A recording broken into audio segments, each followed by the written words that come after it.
Hello.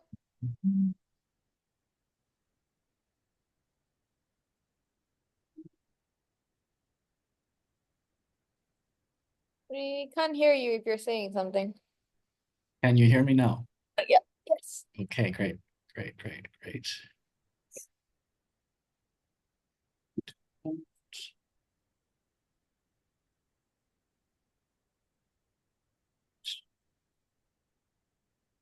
Give it a couple more minutes for some more people to join us, but welcome Jantra and Maya and whoever U22I01 is. Oh, that's Sharky. What's up, Sharky? Yep, it's Chucky. Nice to have you here. I hope you all had a pleasant earthquake yesterday. Wild I'm in times. Pattaya, so I felt nothing. My phone was going off. Everyone Yeah, texting me, like, feel what? Feel what?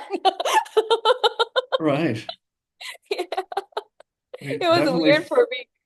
definitely felt it here. My whole house was wobbling back and forth. It's a bit scary for a Yeah, I few moments bet. there. But really it I was like, experienced a 7.2 in Manila once, and I had to mhm, run from the 71st floor with my chihuahua, and I was in my nightgown.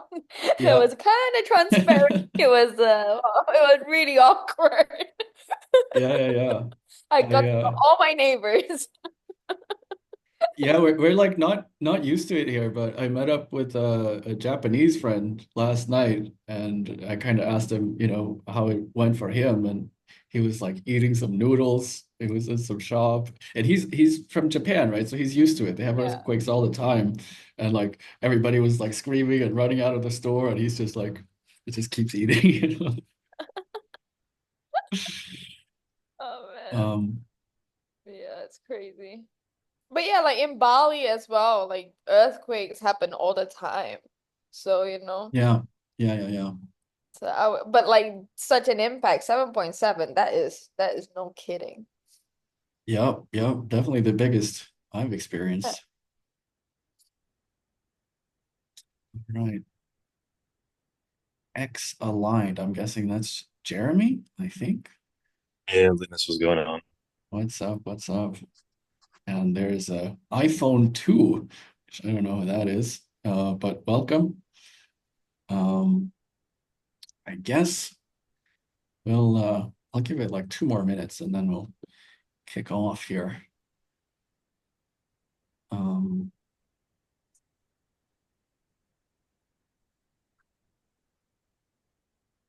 been a crazy week. It really feels like with all the things that are going on and the things that are shifting, it's like the earthquake just came like right on cue, between the equinox and the eclipse, which is happening in like 2 hours, I think is the peak, which is why we're doing this right now. Um, and yeah, and I was just thinking about this on my way home. It's like I wasn't really that surprised when it happened. Um, Not that I knew that there was going to be an earthquake, but it's just like this kind of energy that we're in right now. It like makes sense that something like this would happen.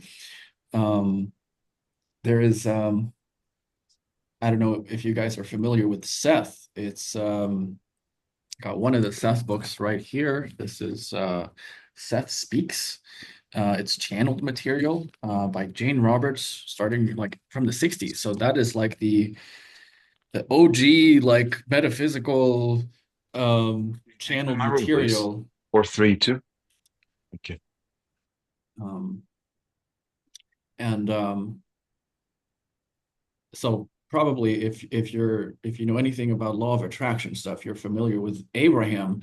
So Seth was like before Abraham, from like the 60s to the 80s, and then right when Jane Roberts died is when Esther Hicks started channeling Abraham. But anyway, one of the Seth books is called The Nature of Mass Events, and it's talking about sort of the metaphysics and the manifestational dynamics of things like this, things like the earthquake. And in that book, as they were writing that book, there was a flood that happened in the town of Elmira, New York. And so this kind of mass event was going on at the same time that they were talking about mass events. And it's just so interesting how they explain how everyone who was involved in that, or everybody who was affected by it, basically had their own reasons for that. They had their own kind of lessons to learn, or um, some sort of, I guess you could say, agreement to like an unconscious agreement to being participating in this event. I feel super lucky right now, and just how I kind of skated through without really being affected. I'm lucky enough to be in a townhouse, so the house is fine, you know. And I had a friend staying over last night because he was on the 42nd floor, and he wasn't so confident about after tremors and whatnot. But you know, none of my friends are dead, so that's pretty cool. Um, and Okay, I guess with that, I'll just get us started. Um, I was thinking today, like, what could I say that would be the most useful for people at this time? And the first thing that came to mind is, just with all the stuff that's been coming up, I want to do a lot of like kind of work stuff today, like processing stuff. I'm going to try to, I like to talk, but I'll try to keep the theoretical stuff to a minimum. And I want to kind of get as much work done as possible with you guys today. Um, but the overall sort of perspective, um, at least how I'm thinking about what's going on in the world right now and what's going on with people, because we're really seeing the same patterns being manifested on both a collective level and an individual level. Um, if I were to wager a guess, I'm guessing most of the people in this room have been dealing with some emotions getting stirred up um, recently. Um, at least that seems to be what I've been finding in the sessions I've been having. Um, so mainly the perspective is, we're going through a shift right now as a collective, as like the whole planet. Everything that's been kept in darkness is being brought to the light. Um, and we're seeing all of these like old world like institutions falling apart, whether it's banking or medical or government. Like, everything seems to be an absolute shit show at the moment. Um, and the reason for that is, I think, because humanity has sort of made an agreement to lift above fear. And in that shift, it's like a frequency shift. Um, when we are calling on that higher frequencies, everything that's not in alignment with that higher frequency has to be kind of pulled up to the surface so we can look at it and and deal with it and see it in a new way. And my intention today is to kind of No, I'm okay. address the things that have been coming up within you. So just to kind of make that connection with like the turmoil that's arising in the world has a direct connection to the turmoil that's been arising within you. It is the manifestation of the collective stuff that's been coming up. So I want to show you a process today. It's a very simple process. This was, in a big way, what really got me started in a lot of ways. When I was 21, um, it was like my first year in Thailand, and I came across this thing called Sedona method. Um, if a kind of more popular version of that today, some of you might be familiar with the book Letting Go by David Hawkins. David Hawkins was a student of Lester Levinson, who was the originator of the Sedona method.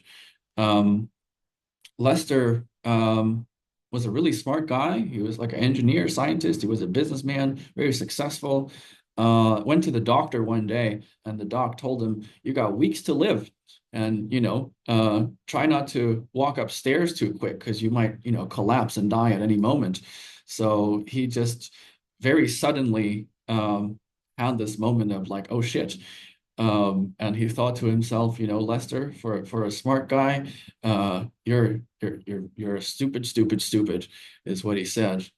Because if the answer was in books, you would have found it by now. So he started looking the only place he hadn't looked so far, which was within himself.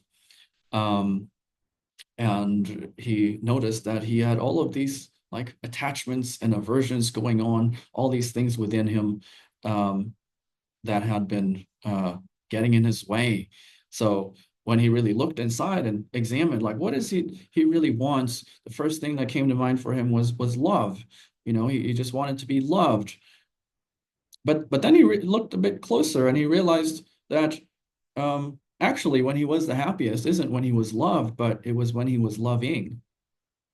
Um, and he basically came up with this way of just processing through and releasing everything that was in the way of this love. So I did a one of their programs. It's called the Sedona Method Super Course. It's a 20 CD, like a 20-hour program that I did at 21, and they just teach you this process. It's just a couple of simple questions, um, and it allows you to bring up some emotion to the surface and then release it. And you just do that over and over and over again. And when I first did it, I really wasn't sure, am I doing this right? I couldn't really feel anything. Um, I'm like very much a head type, and back then, like I was so stuck in my head, I had very poor awareness of like what was going on in my body, and I'm like, am I supposed to feel something? I don't know. I was kind of just doing it mentally, and it took me quite a while before I started like feeling stuff. Um, and but by the time I got to the end of that program, and I for like a couple of weeks, like hours a day, I've been just releasing so much stuff. I'm feeling lighter, I'm feeling better. I kind of got hooked on it. Then I had one day I just wake up, I feel fucking amazing.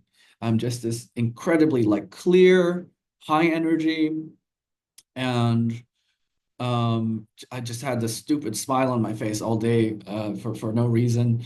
And I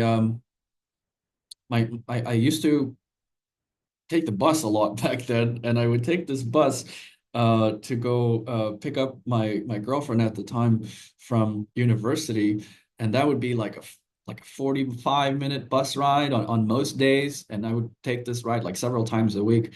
For some reason, that day, that whole ride took like 20 minutes and the same amount of like thick Bangkok traffic.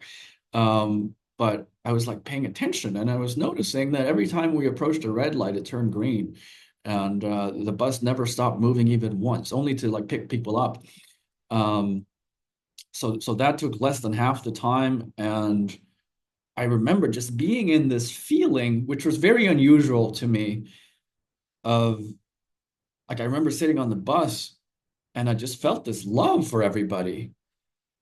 Um, Even like looking out the window at the people on the street, I just felt this like very warm, loving feeling that I couldn't quite explain. It kind of felt like everybody was my family.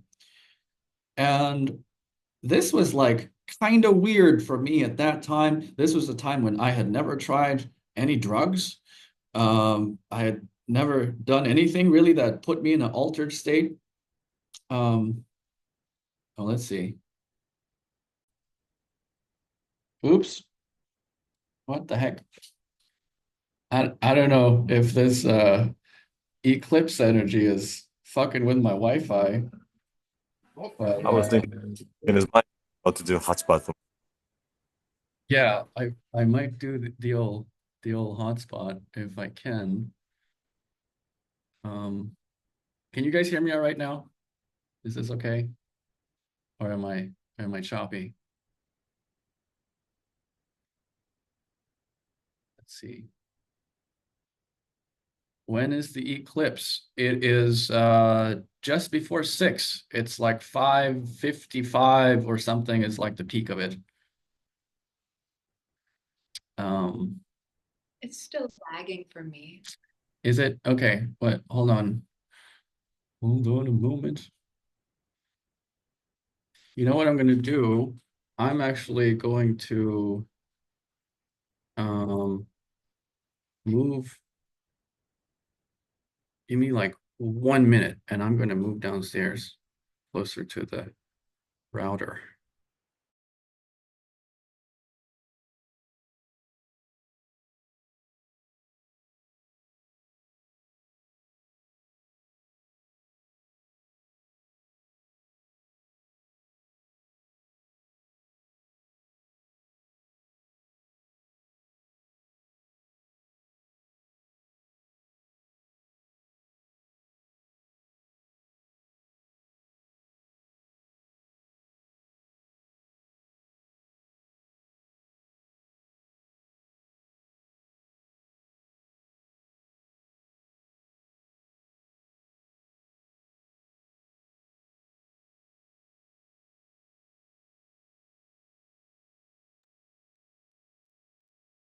Okay, hopefully. Can you guys hear me now? Is this good? All right, cool. Sorry about that. Um, so, um, yeah, I was in this like crazy altered state, feeling probably better than I'd ever felt at that point in my life. And yeah, that was really my first.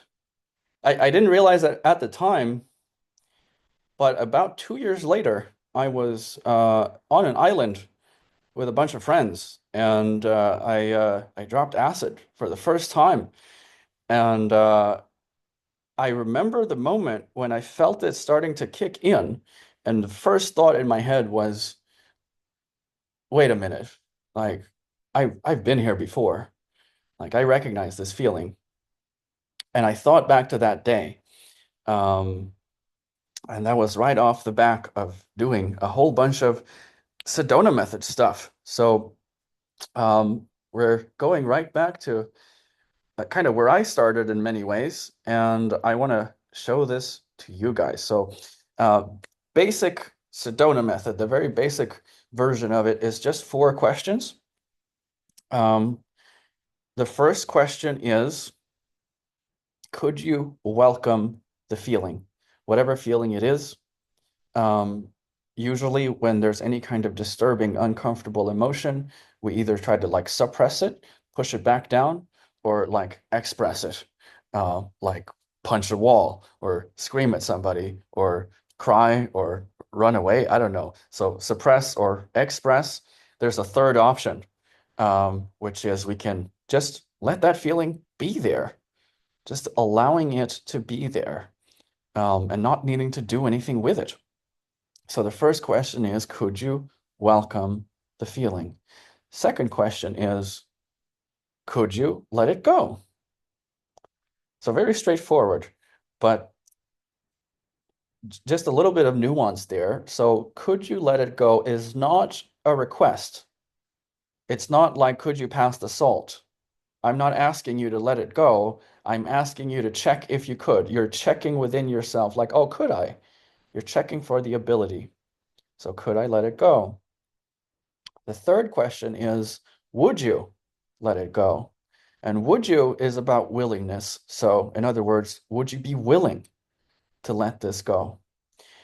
Because you'll find any kind of uncomfortable, disturbing emotion is always driven by fear, and fear wants to protect you.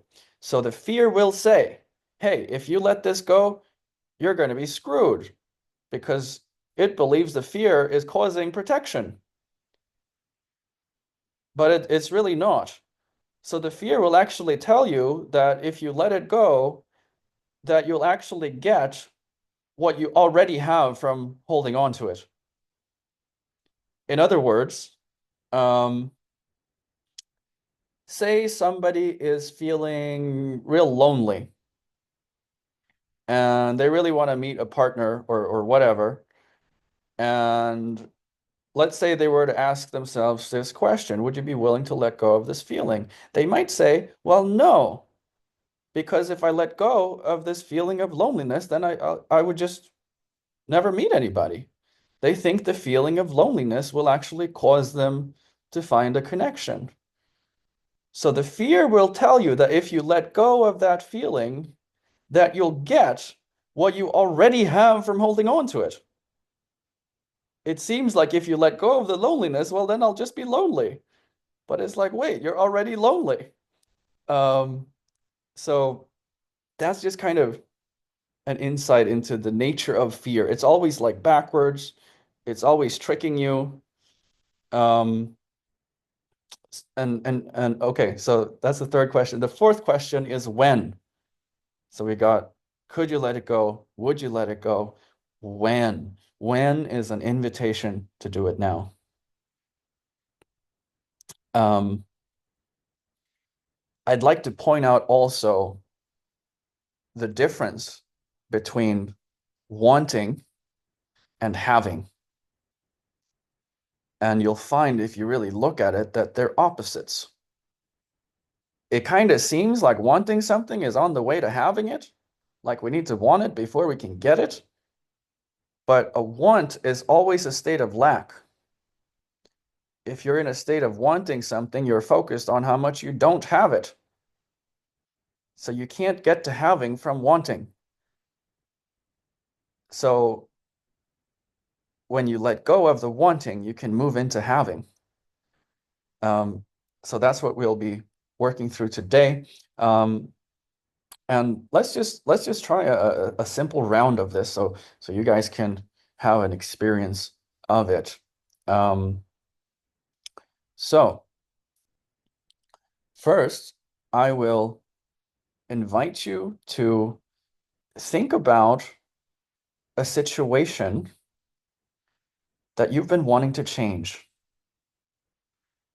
Something, oh my God. You know, I have these sessions all day, every day, and this never happens. Um, and you know, yeah, that's right. That's right. Well, there's not much I can do at this point. Um, so we'll just roll with it. So I will hopefully we'll make it through this without too much trouble. But yeah, exactly. Let go of the lag. Could I let go of wanting to change it? All right. Um, so as you guys are thinking about whatever's going on with you, that's what I'm going to be letting go of as we do this together. Um, think about some situation in your life that you've been wanting to change, something you've been wanting to control, anything you wish were different. Maybe there's been something that's been feeling stuck. I don't think that should make a difference, Maya. Probably it's on my end, but yeah, anything that's been feeling stuck, anything that's been causing some turmoil, and notice that feeling of wanting to change it as you think about that situation. You can do this with eyes open or eyes closed. But just notice whatever feeling comes up as you think about that situation. Frequently, you'll feel like some kind of contraction somewhere, perhaps in your chest or your stomach or your throat. Would be the most common, but it can also be elsewhere. Could be in your head, Could be in any of the lower energy centers as well. But just tune into that feeling of wanting to change it. Notice what it feels like to want to change it.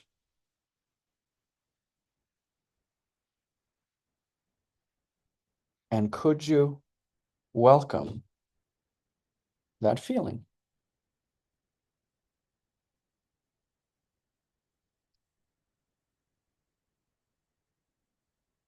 Just do that as best you can.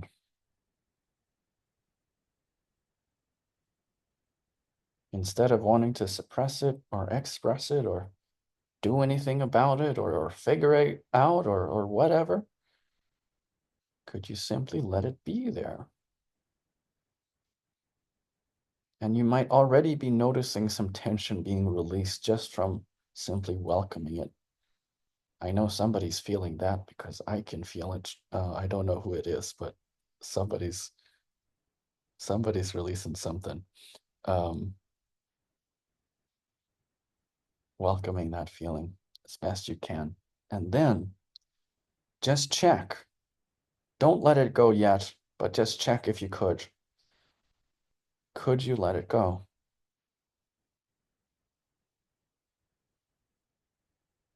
And the answer to that might be yes, or it might be no, or it might be I don't know. There's no right or wrong answer. If the answer seems to be no, this seems to be stuck, I can't let it go, well then try holding on to it. Try holding on to it as hard as you can.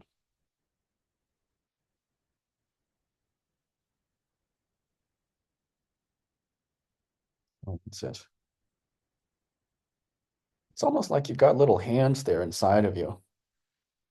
So I just want you to kind of get a feel for those inner dynamics of what it feels like to hold on and what it feels like to open.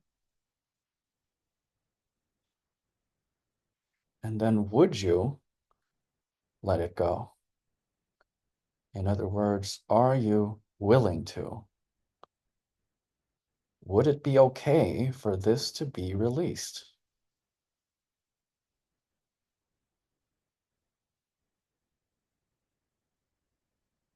And if so, when?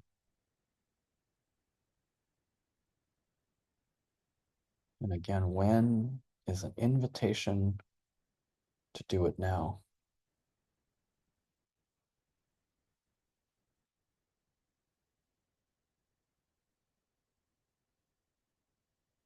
And then think about that same situation or any other situation that you've been wanting to change,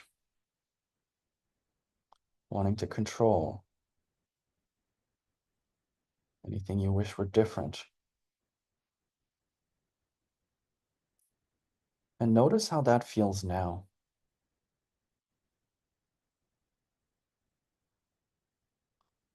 And once again, notice that feeling of wanting to change it, of wanting to control it.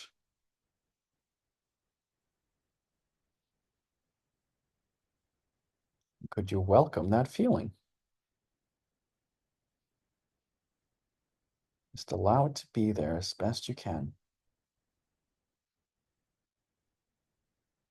Don't do it any better than that. Only do it as best you can.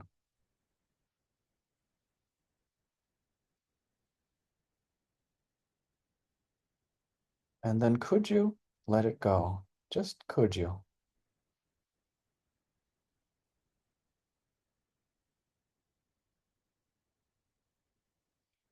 Would you?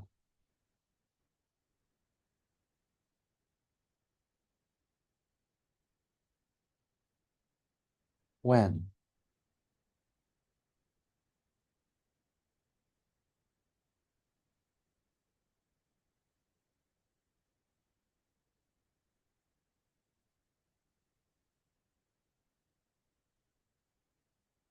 And then once again, think about that same situation or any other situation you've been wanting to change, noticing how it feels now.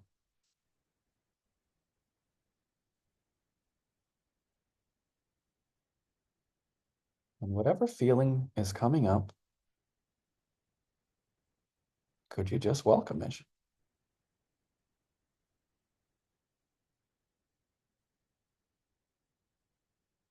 And could you welcome it some more?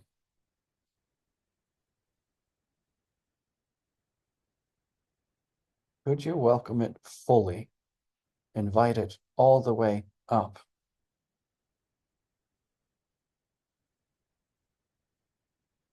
Just letting it be there.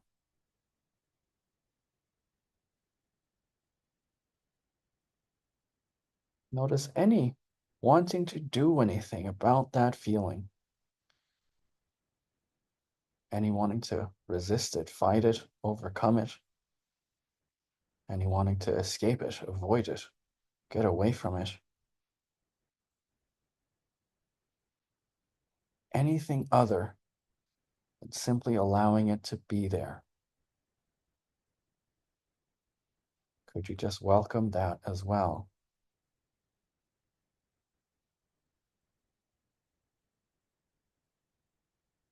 And could you let it go? Just could you, just check.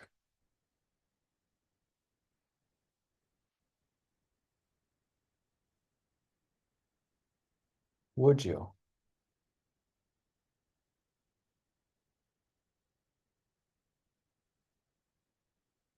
When?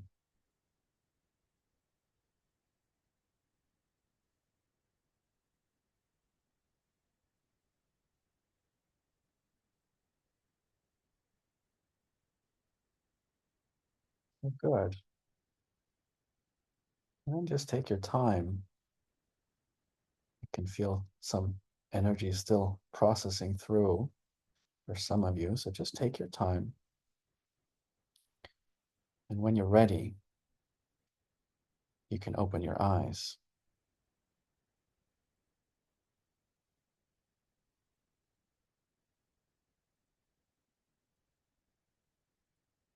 Okay.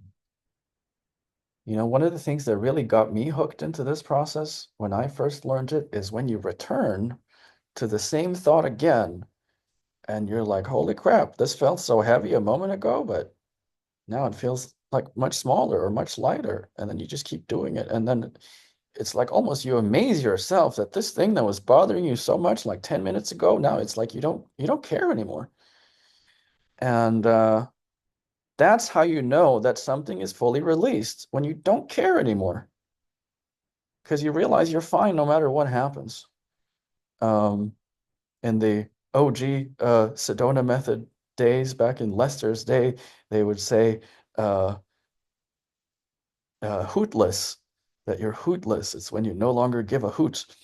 That's how you know something has been released. Um,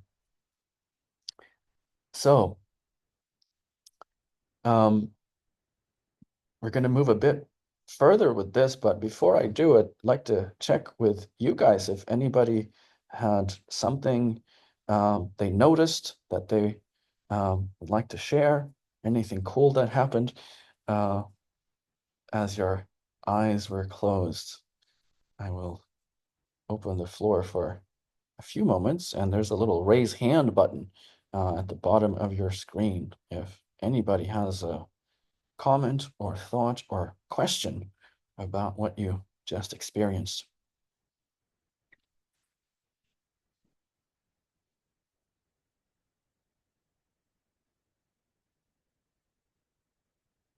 Okay, no questions. Let's keep it moving. Um,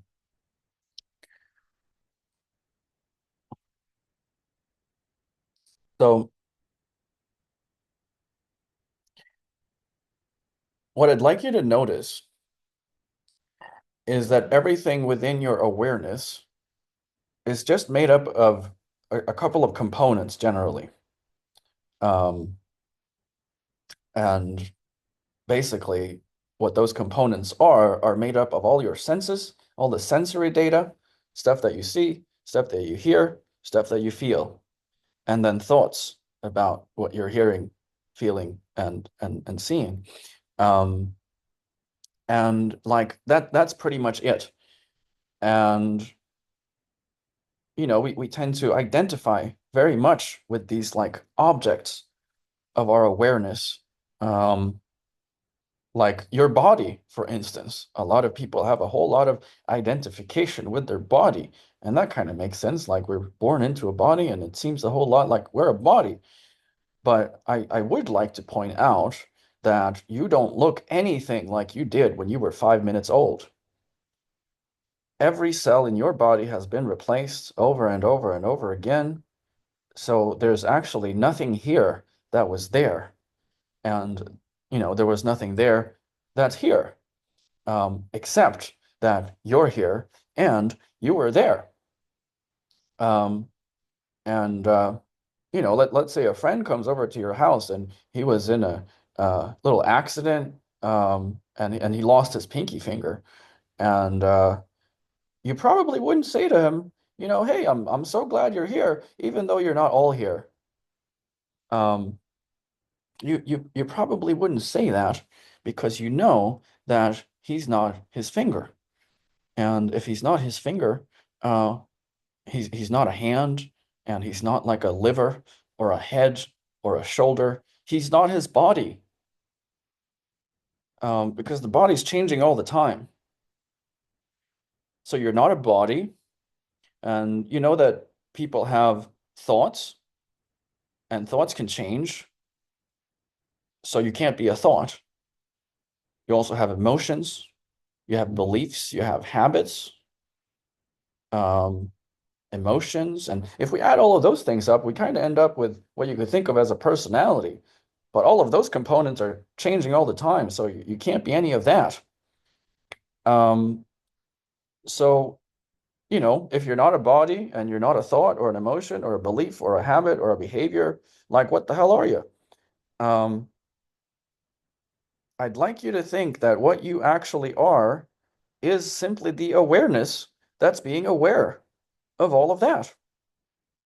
So this is such a key piece, and this is kind of the next step to kind of a more advanced step in this process that we're doing, is being able to find your seat in the center of your awareness as you're observing something. Um, so become aware of your body right now, and then check. Are you the body? Or are you that which is aware of it? Which one really feels more like you?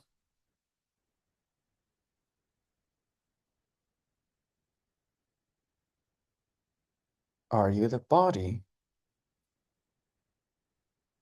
Or are you that which is aware of it? Notice any emotions or sensations that are going on within your body right now.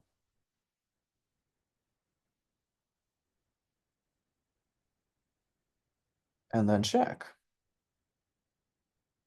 Are you those sensations, emotions? Or are you that which is aware of it?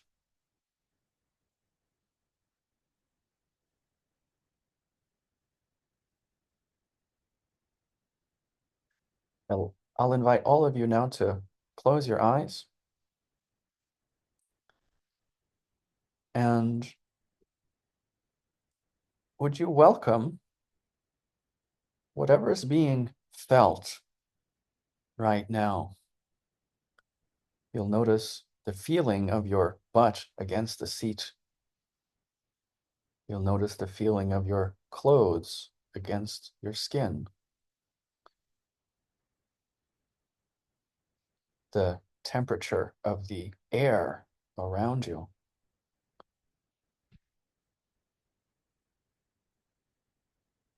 Notice also what's being felt internally in the form of sensations or emotions.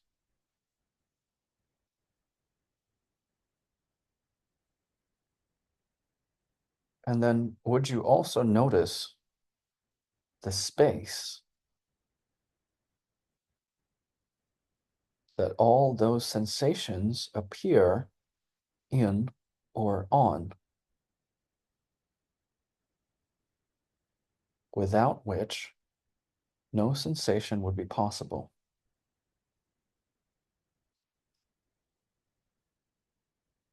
So you're welcoming both the sensations and that which is aware of sensations.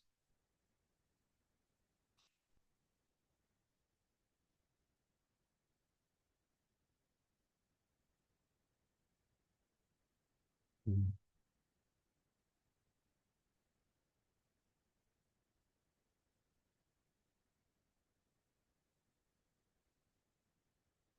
And then begin to notice whatever is being heard at this moment. You're hearing the sound of my voice, other sounds in your environment. Like I'm hearing the sound of my air conditioner, and there might be other sounds going on in your environment. Sound of your breath, and even inner sounds in the form of thoughts.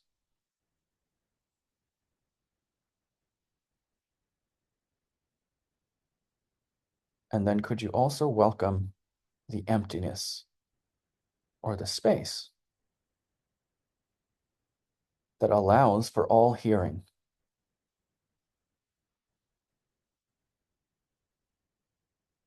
The silence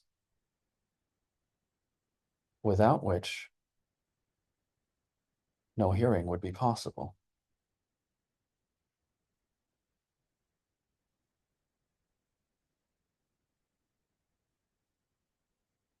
And then also welcome, finally, whatever is being seen. Even though you have your eyes closed, you might notice patterns of light and dark on the inside of your eyelids.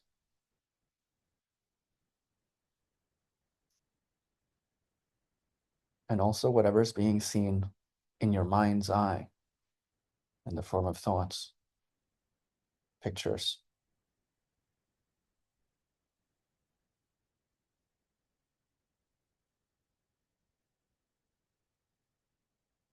And then also welcome the space, the canvas, the blank canvas in or on which all those pictures appear.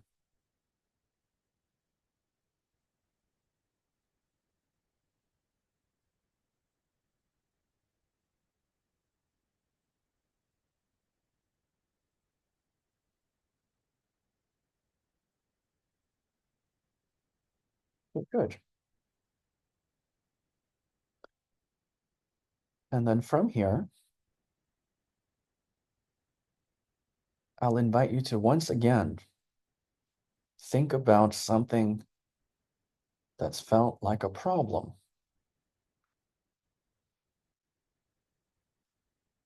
A situation that's been feeling stuck, or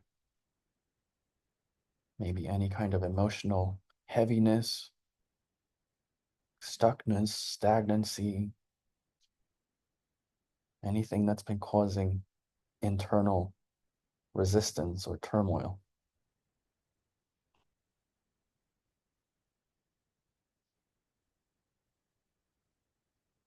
And notice what comes to mind as you think about that situation. You might notice pictures, sounds, sensations, thoughts.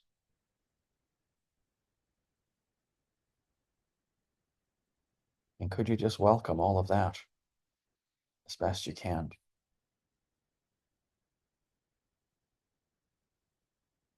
Would you allow all of that to be there?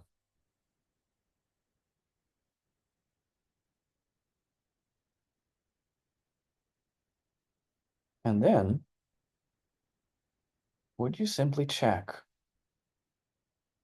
are you any of that?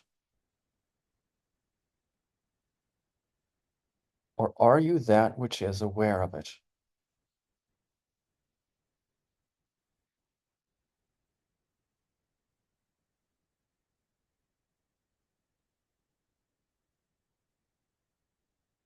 As that awareness that you are,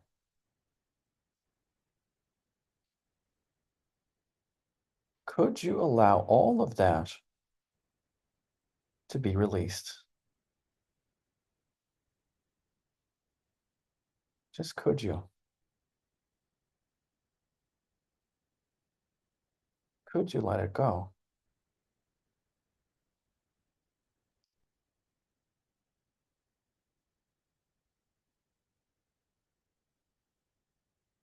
Would you?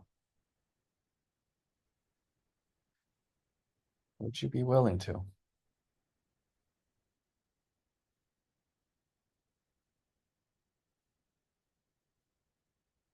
When?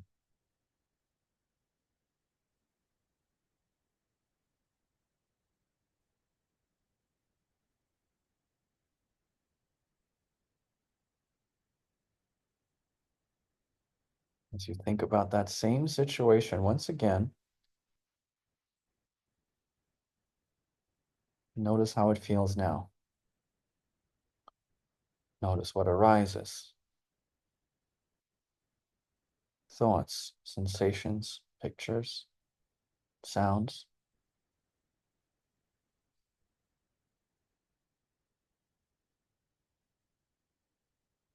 And check for any feeling of wanting to do something about any of that.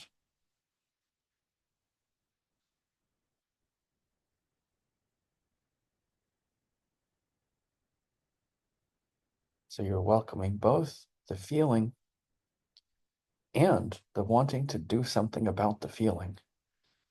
Could you welcome both at the same time? Just letting all of that simply be.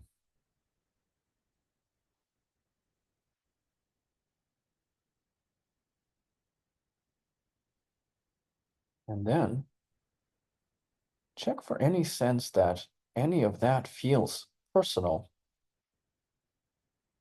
as if it means something about you or who you are.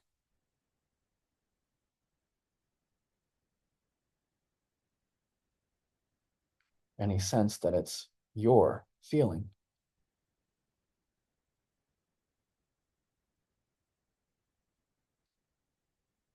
And simply welcome that as well, which means you just let it feel as personal as it does.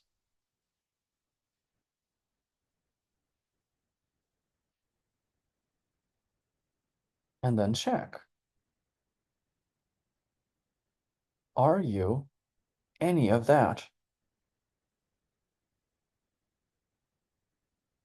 Or are you that which is aware?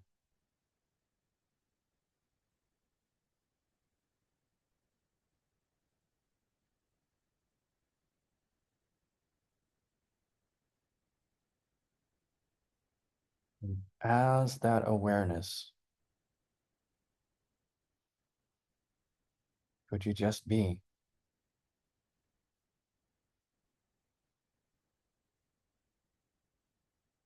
And be,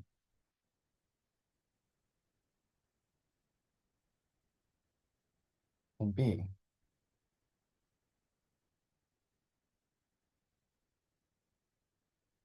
And you'll find that simple being requires no effort. It requires no effort to be what you already are.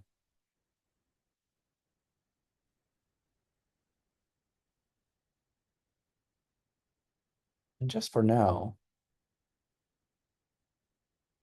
Could you allow that to be enough?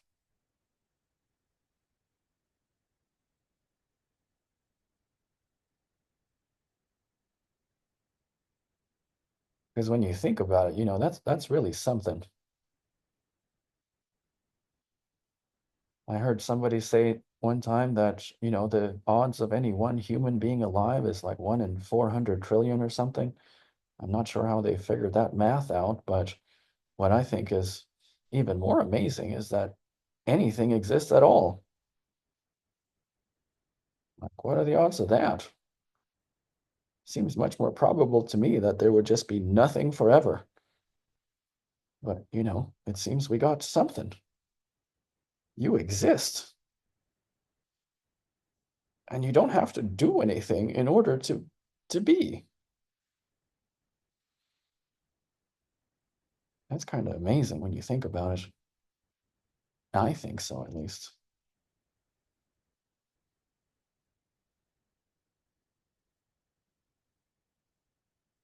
So then just take your own time, and only when you're ready, again, eyes can open.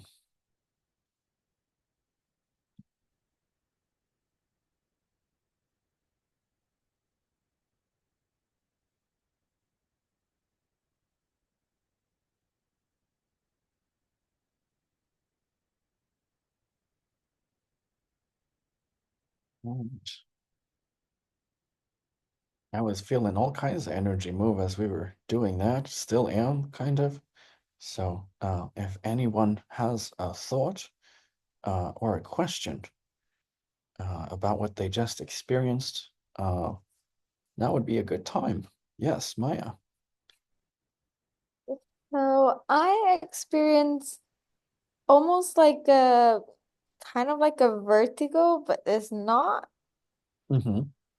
And then it was just like a rush of like bright white light, but it's moving kind of like a wave, but it's light. Does any of this make Mm-hmm. sense to you? It does. It does. And Yeah. it kept like I don't know if you noticed, but I looked like I was like falling backwards Uh-huh. or like forward, either or. And for me it was like I don't know if I'm like going to the space of yoga nidra and like falling asleep or like what was going on. So yeah, that was interesting. Amazing. Yeah. Sometimes there's well, first of all, you're in sort of an unconscious, not unconscious, but like an altered state of consciousness, Yeah. which means your conscious mind is maybe not fully out of the way, but at least partially out of the way. Um, so yeah, I often see kind of movements happening within people as energy's moving and being released. Um, Sometimes I do stuff where I make people's like fingers and hands kind of move and stuff. Um, but yeah, that can happen whether I do that on purpose or not. There's quite often movement. So very cool that you had that experience. I'm always kind of jealous of people when they process everything like visually, because I don't have that. I'm more just kind of a Oh, one I'm of very my friends she's like psychic as fuck. And she has this very strong visual ability, and we were talking about this, and I was kind of lamenting that I couldn't, and she's like, of course you can't. You're the sound vibrations guy," and I'm like, "Okay, yeah, yeah." Yeah, I feel shifts in the vibrational field, and like I know that people have been releasing stuff this whole time because I can feel it, but I don't know who it is. Like I can't pinpoint it. I just feel stuff. Um, Anyhow, um, let's go a little bit further. Um, Yesterday, actually during the earthquake, I recorded this video. It's called the Triangle of Stuckness, which is very much related to what we're doing here. And I'd like to break this framework down for you. I think this will be one of the most useful things for you to take with you and like learn to notice within yourself. Um, so the triangle of stuckness, 3 points on the triangle. Um, at the top, we have some kind of, I think of it as a fixation in the sense that the mind has fixated on something. I know that I just realized recently that's also like a Freudian term. Like Freud would talk about fixations. I'm not sure exactly what he meant by that. So, like, not to be confused with that. I just mean that the mind has kind of fixated on something. Uh, and the reason it fixates on something is because it's perceiving a threat. Um, this is what I call it the rattlesnake problem. Some of you have heard me talk about this, and I got this idea from Michael Singer, actually, for those of you who are familiar with his work. Um, so it goes something like this. You wake up one day and you discover that there's a rattlesnake in your bedroom. And when that happens, I bet you can't look away. I bet you can't stop thinking about it. And then comes your favorite spiritual guru, and he says, "Oh, you just have to let it go. You just have to surrender." And then you're like, "Bro, there's a fucking rattlesnake." Um, so that's kind of a pretty clear example of why the mind does this. When it perceives a threat, it like won't let it go. So fear is really the only thing that will override your natural expression. If you were just totally free and clear, you would automatically be moving in the direction of what you want. There would be nothing putting the brakes on, if you will. Um, at the end of the day, it's all just energy. We're all just made of energy, and this energy is moving. There's energy, and it's either moving in the direction of what you want or not. So what causes it to not move in the direction of what you want is when the mind decides that if you do so, you might be dead. Something about moving in the direction of what you want is, for whatever reason, not okay. Either not okay or not possible. Those would be the two things that would cause the mind to kind of block that energy. So the mind fixates on data. It fixates on information. These same components that we've just been talking about, stuff that you see, visual data, auditory data, like feeling, kinesthetic data, and it fixates on it and generates an emotion or an impulse to do something about it. That is the second corner of the triangle. There is some kind of impulse to either move towards, to attack, or run away. Fight or flight. This is the basic programming that lives in all of our brains. When the mind perceives a threat, it either wants to run or attack. Either way, like dealing with the threat, it strengthens the body, activates the nervous system in order to deal with the threat.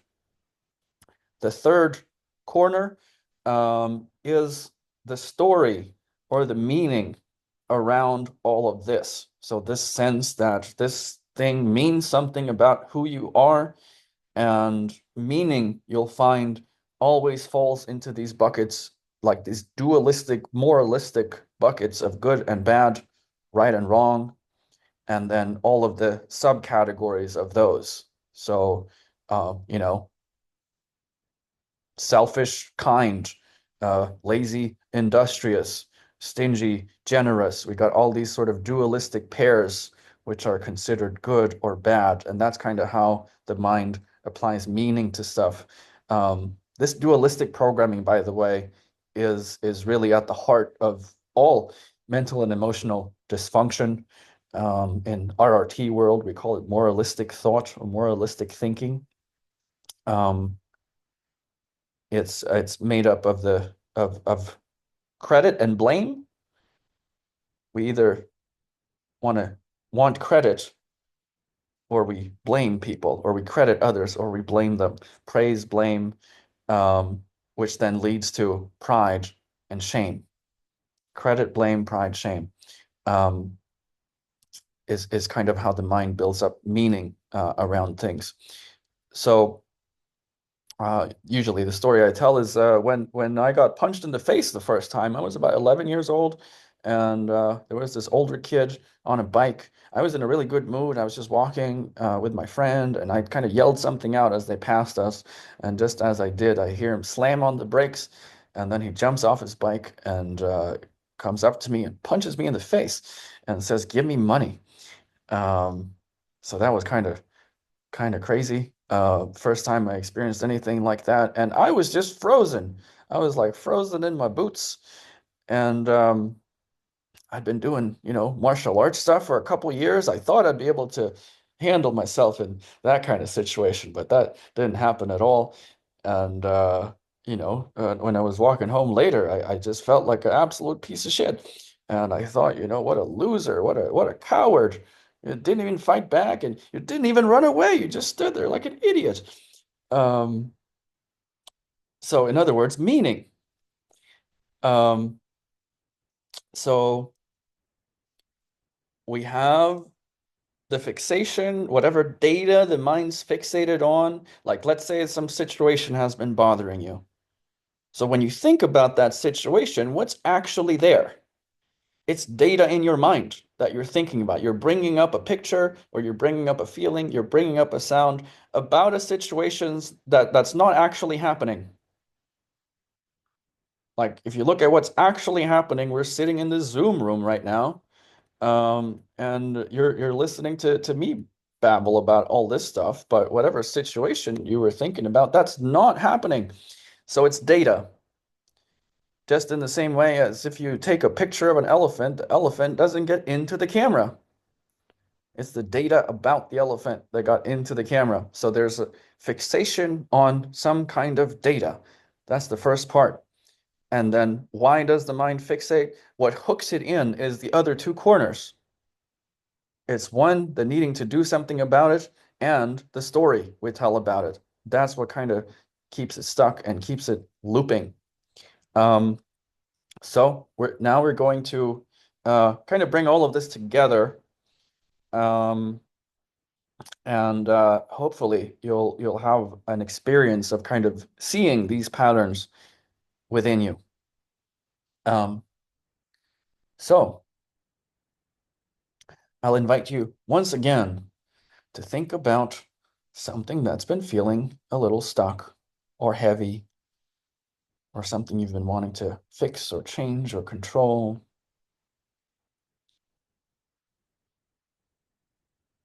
Could be the same situation from earlier, or it could be something else.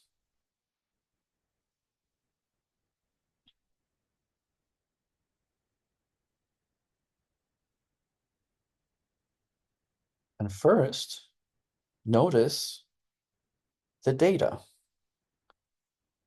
that comes up into your awareness. In other words, whatever pictures, sounds, sensations. Notice what arises as you think about that situation.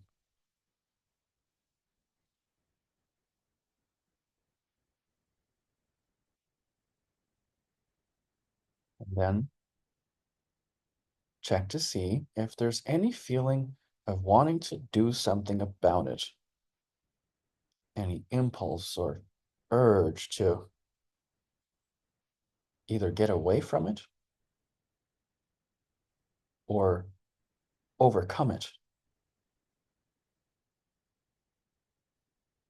Any wanting to move either toward or away.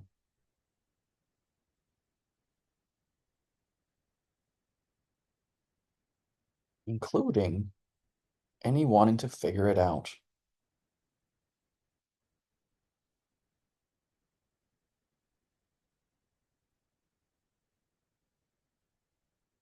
Could you welcome that as well?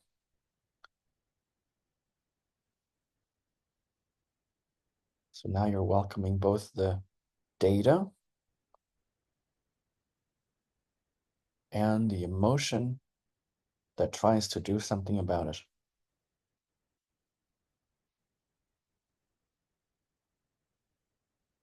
And then check to see if there's any story about all of that. Any sense that it means something about you or who you are. Any sense that it's personal.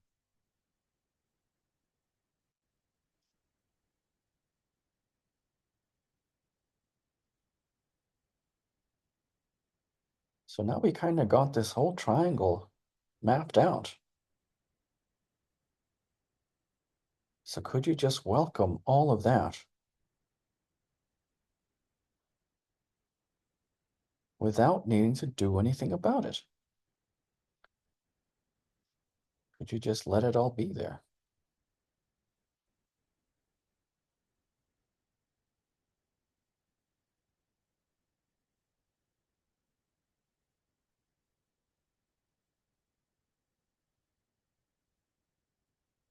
Once again, focus on the data.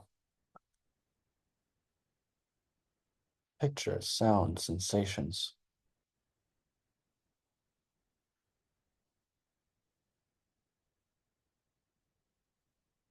And could you let that go? Could you let go of the pictures, the sounds, the sensations?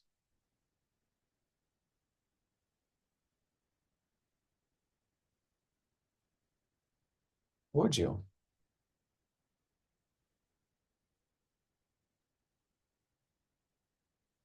When?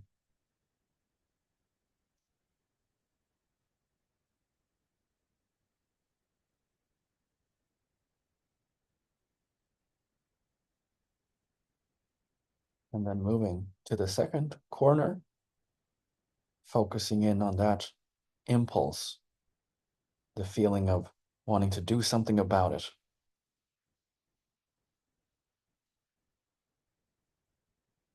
And could you isolate just that feeling?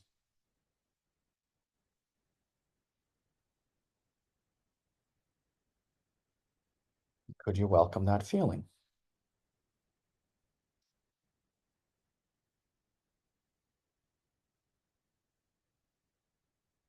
Could you welcome that feeling some more?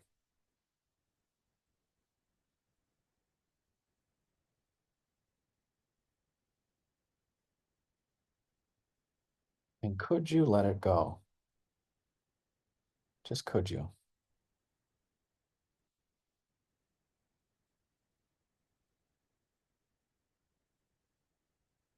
And again, if the answer is no, if it seems stuck, then just try holding on to it.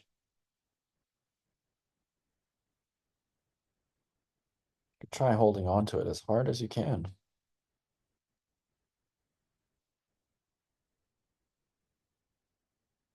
And then could you let it go?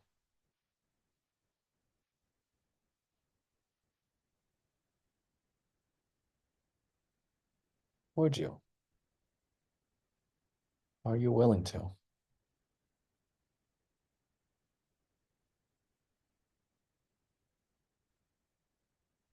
When?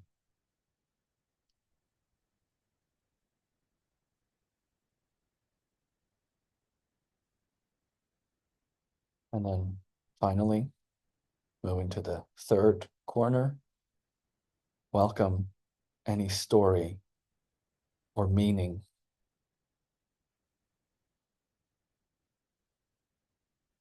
And that doesn't have to be clear.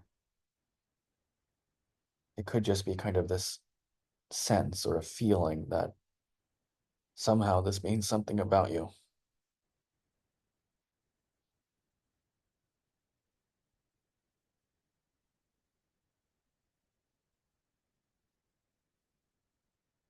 And could you let that go?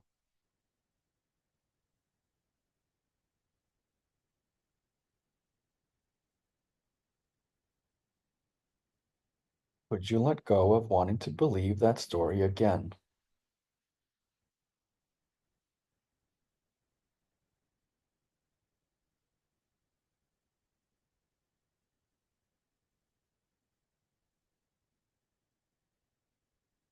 Could you let go of thinking that this story has been serving you?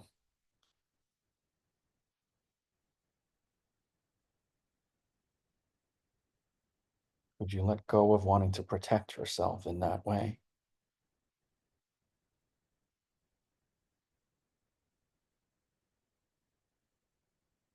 Would you?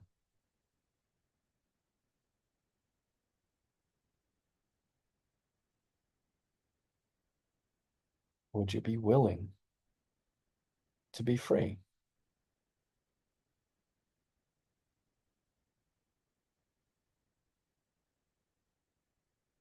When?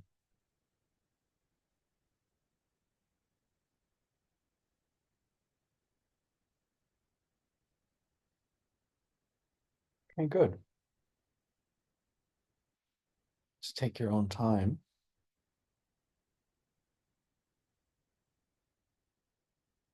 And once again, when you're ready,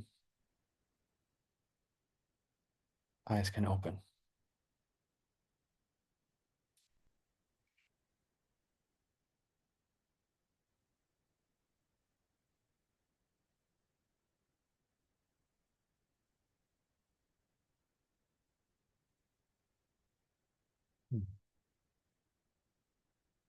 Welcome, Miki, who just joined us.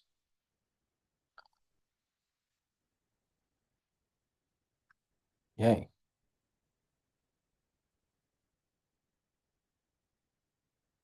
We are just doing some Sedona method stuff.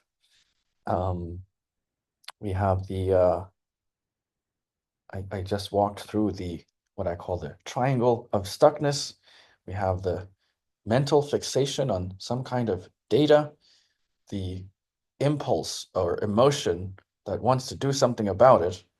And then the third corner is the story or meaning that's attached to all of that, the identification or the feeling that it means something about you. And then we've been walking through those releasing questions on each of those corners. That's what we just did. Mihi is one of the members in my group, so she already knows what all of that means, I think. So hopefully you're all caught up. So, anyone have a thought, question, or comment about what they just experienced?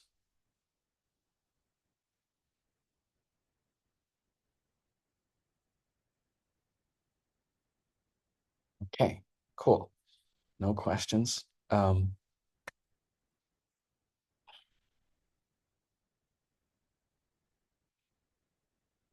Hmm.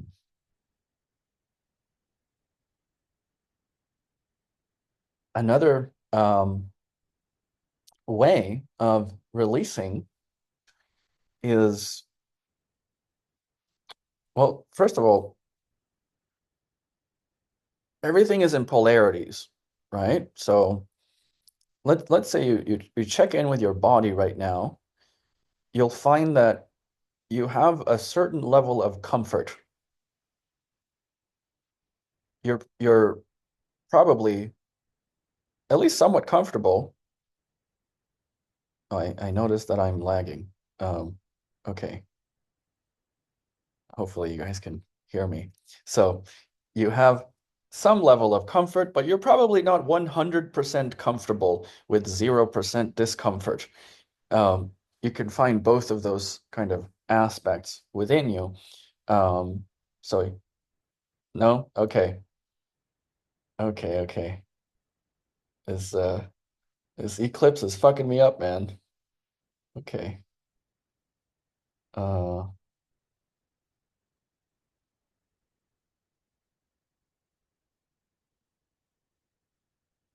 Usually my solution to internet problems is I wait. Um, yep, I got it. I don't know if any of you have seen that. There's an old Joe Rogan clip where he asks like, "What do you do when the power goes out?" You know, I know what I do. I sit and I wait. And I wait for the smart people to fix it.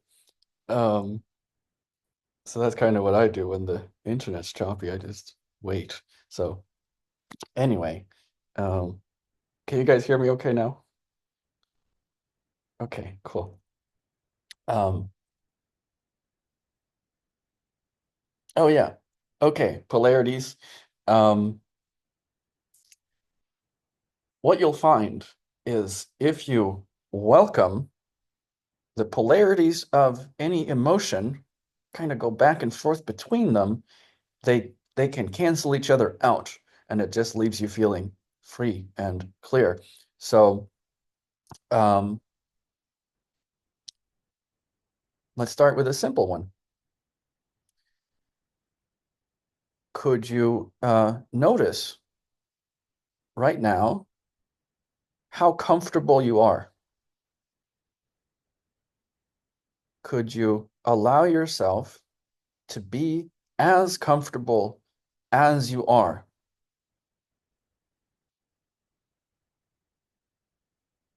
And then could you allow yourself to be as uncomfortable as you are?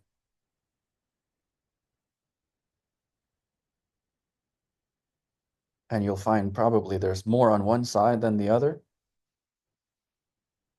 So then you go back and forth. So could you then again notice and welcome comfort? So you notice how we're not trying to change anything.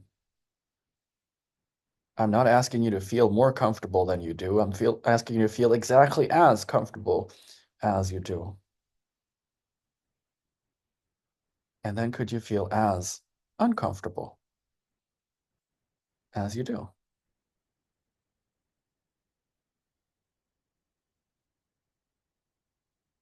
So let's try a different one. I've been noticing in my just kind of feeling the energy over the past couple of weeks. There's been a lot of this kind of heaviness. Um, so could you welcome any heaviness? Could you allow yourself to feel as heavy as you do?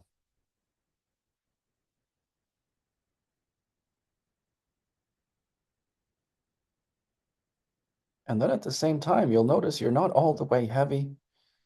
So could you also allow yourself to feel as light as you do? And that might be smaller. It might be harder to get in touch with that, but just notice whatever's there.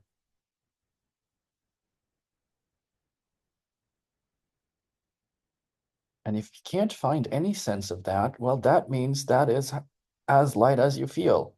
So again, we're not trying to change anything. Just allow yourself to feel exactly as light as you do.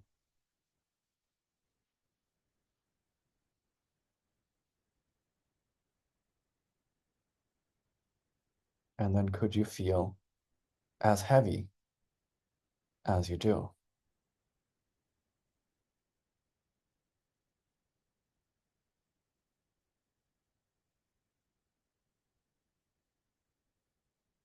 And as light as you do?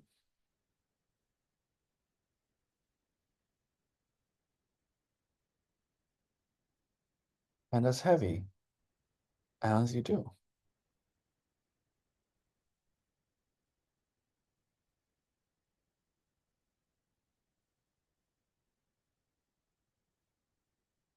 And could you feel as light as you already do?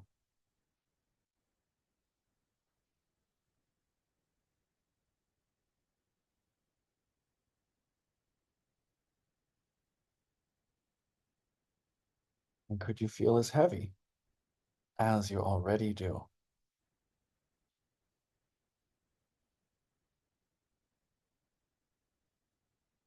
And some of you are already noticing as you go back and forth how it begins to shift. Where one side might start out very small and then it gets more prominent, and then the whole thing just kind of collapses.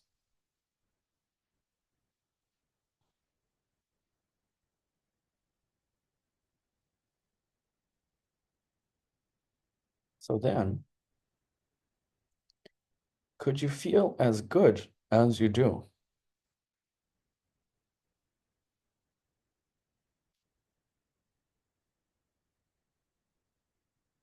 Don't feel any better than that. Only feel exactly as good as you already do.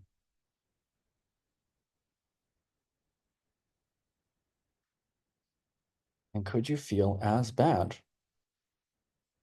as you do?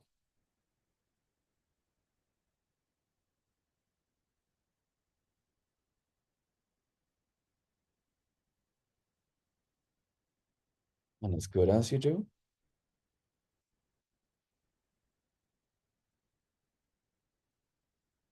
And as heavy, or I mean, as bad as you do.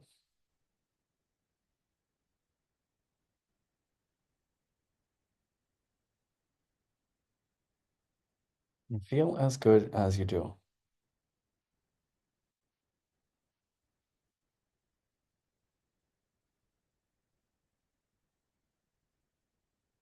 As bad as you do.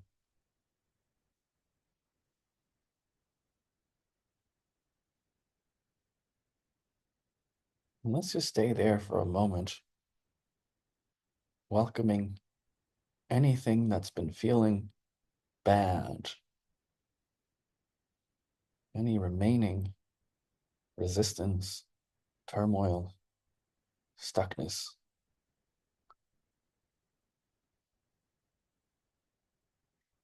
Would you just welcome that up?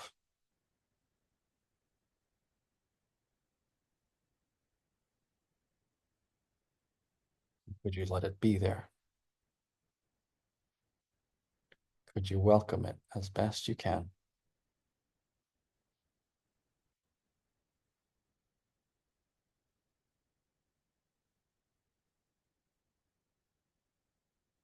And could you, just could you, let it go?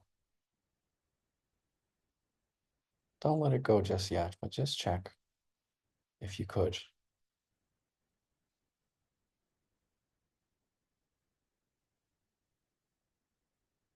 Would you? Would you be willing to?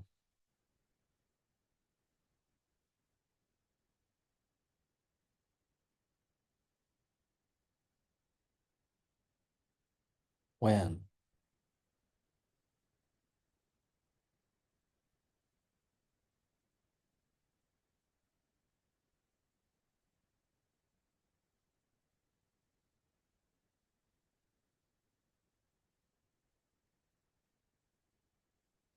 Welcoming up once again any heaviness, any sense of apathy, anything that's felt like maybe there's no point or seems hopeless.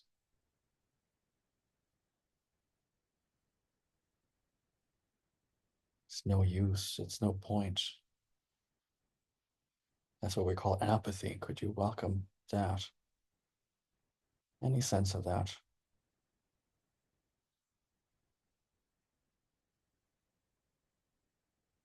And could you just welcome that feeling?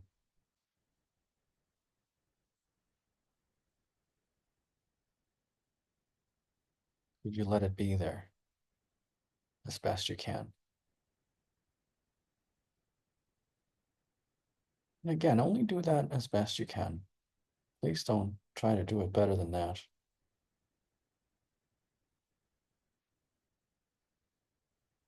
And could you let it go? Just could you?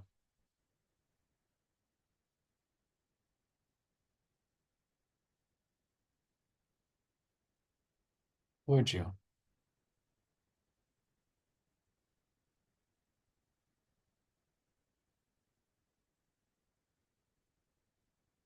When?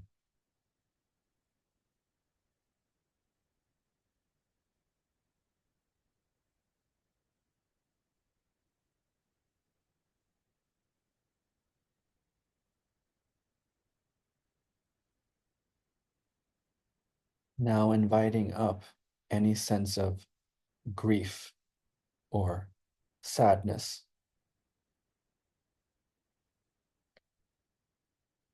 that sense of emotional hurt, grief, sadness, hurt. You welcome that up now, inviting that up fully into your awareness.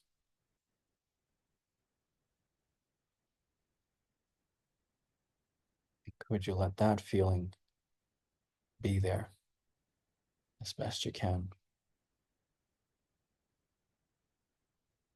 Could you allow yourself to be as sad as you are?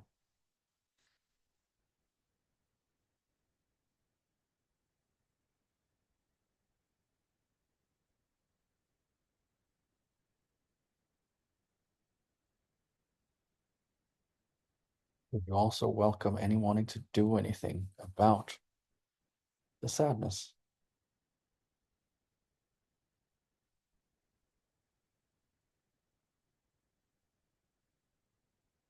Anything other than just allowing it to be?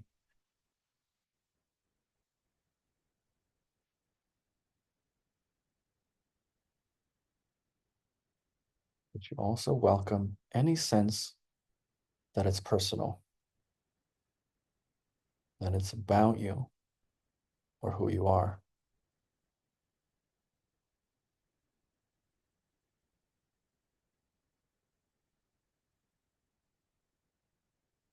And then check,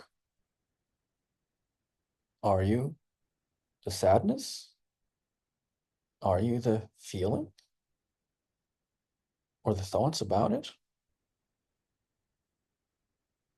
or the story about it? Are you any of that? Or are you that which is aware?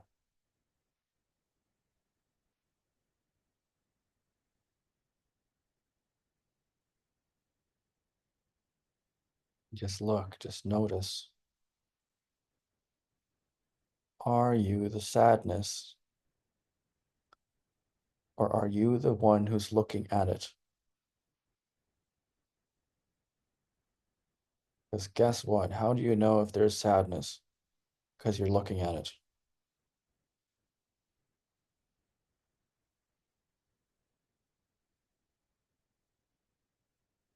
So as that awareness,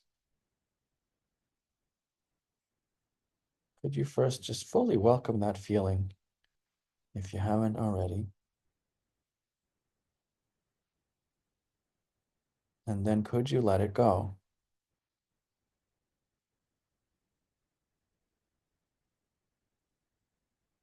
Would you?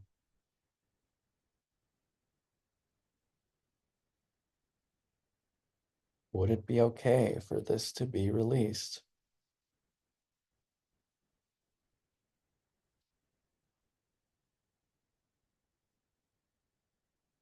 And willingness is always met with agreement.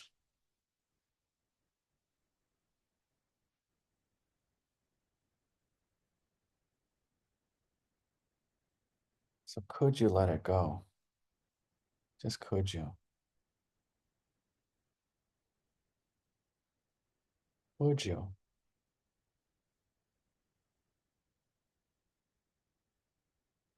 When?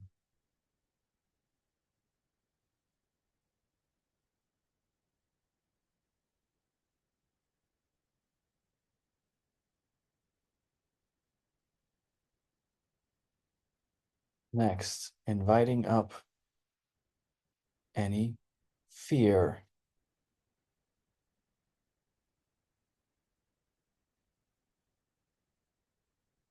anxiety, worry, fear.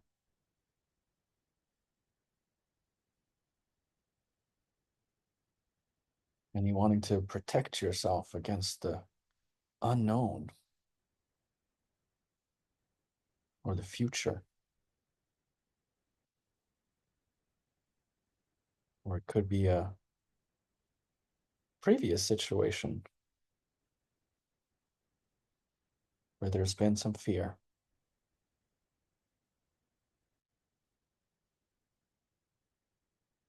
And could you just welcome it?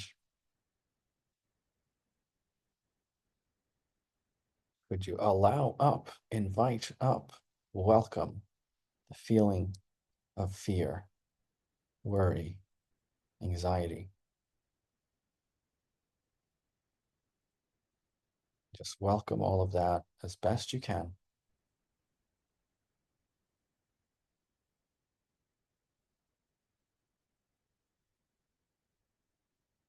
And could you let it go?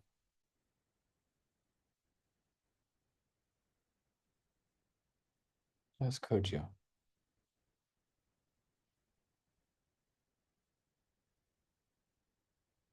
Would you?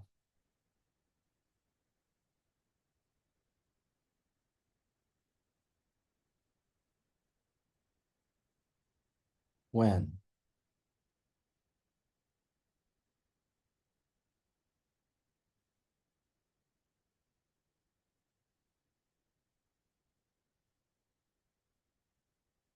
Again, check if there's any remaining sense of fear, anxiety, worry, whatever's remaining, just welcome that in. Allow it to be.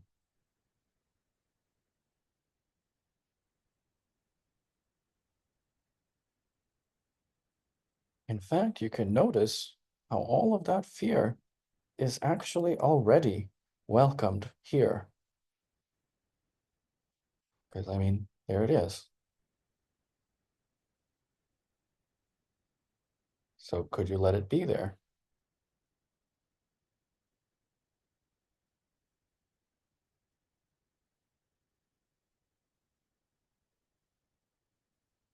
Could you let it go?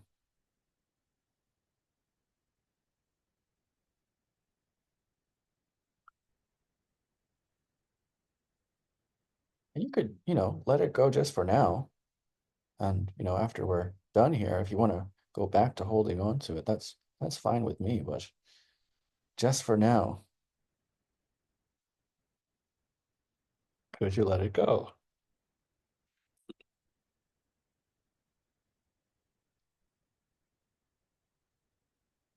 Would you?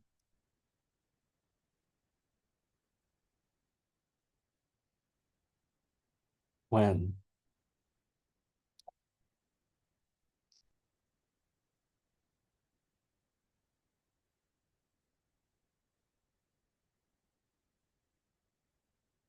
So I don't know if you've noticed, but we're actually moving through kind of layers of energies, which are actually increasing in energy. We started at apathy, which is the most kind of blocked, stuck energy, moved up into grief, moved up into fear. Past fear, we have lust. And lust doesn't necessarily need to be sexual, but it's a sense of wanting something, but not believing you can have it. So it's really not a nice feeling. It's a very kind of lack-oriented state. But it still drives more outward. You notice fear kind of pulls backward. Lust starts to, the energy has a bit more momentum. So see if you can find that feeling, or there might be a situation where there has been a feeling of lust, feeling like you need something that you either don't or can't have.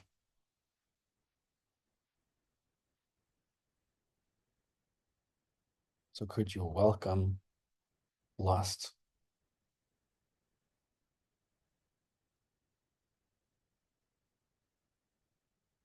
Would you allow it to be there?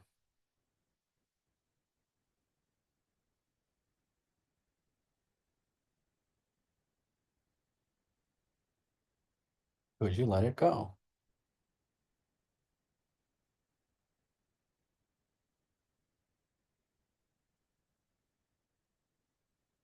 Check.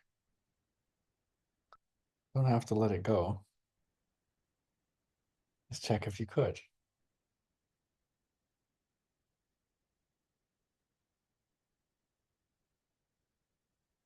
Would you?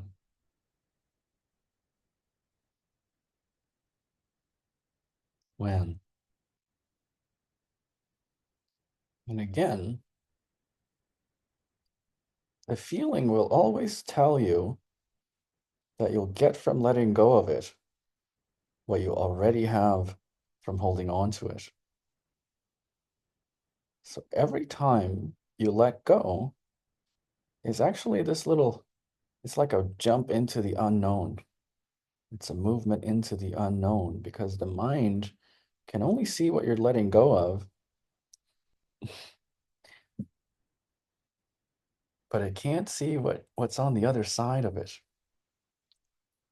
So if you're doing this right, every time you let go should feel a little bit like, jumping off a diving board, but you're not quite sure if you can swim.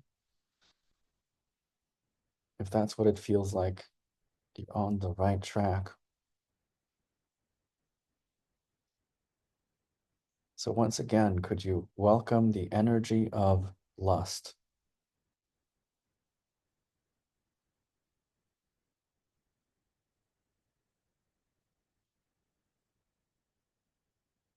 And could you welcome any sense of wanting to do something about it?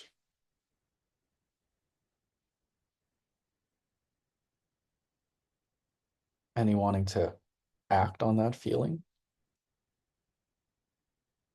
Any wanting to do anything with or about it?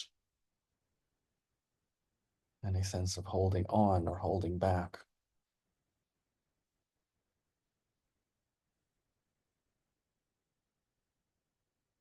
And could you also welcome any sense that it's personal? Any sense that it's your feeling?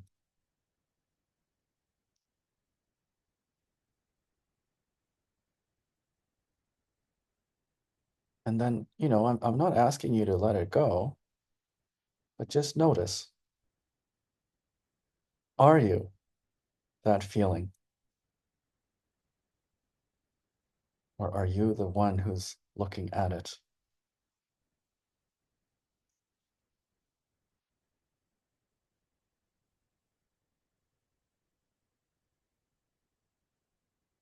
This is all kind of a scam, by the way, because you're not really ever letting anything go. But as you're welcoming all of these aspects of it, it lets itself go.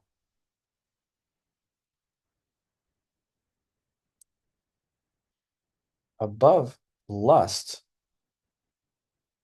we move into anger. Anger is kind of an interesting one because with a lot of the conditioning that we've had, a lot of people um, didn't like feel safe to express it as children. So a lot of times we block ourselves off before we get to that point, which actually blocks us from moving into the higher energy states. So could you welcome the energy of anger? And you wanting to attack.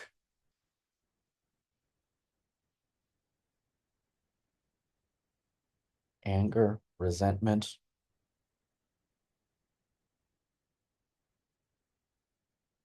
rage,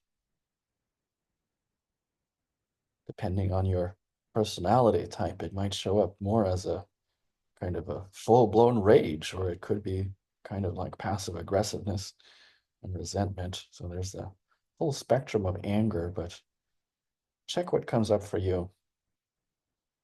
Welcoming anger.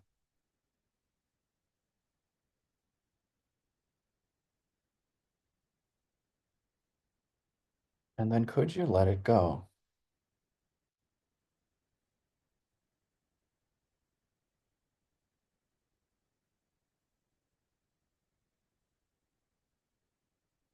Would you?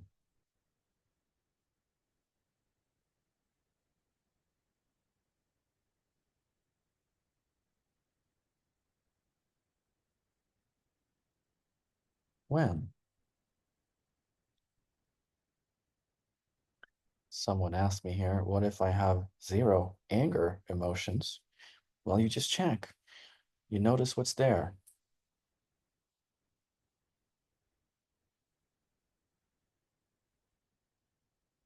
See if there's any situation that's brought up a feeling of anger. Maybe somebody did you wrong. Or it felt like it. A lot of the meanings the mind applies can kind of go in that direction. If you ever wanted to blame someone, it show up in many ways, but inviting up now the energy of anger and just welcome that feeling as best you can. In other words, just be as angry as you are. And don't be any angrier than that.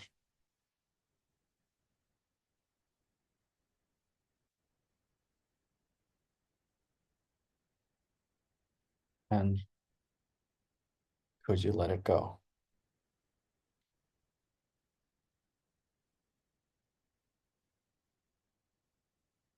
Would you?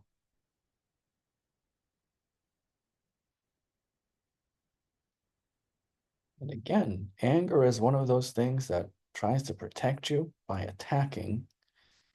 So the mind might tell you, hey, if we let go of this anger, we'll be vulnerable and defenseless. That's how your ego tries to scam you into holding on to it. So there's that question. Would you be willing? Would it be okay for anger to be released?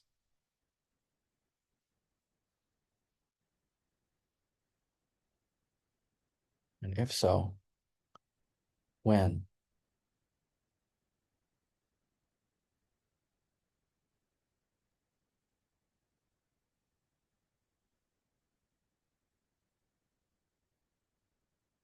Check again for any remaining sense of anger, resentment, or rage.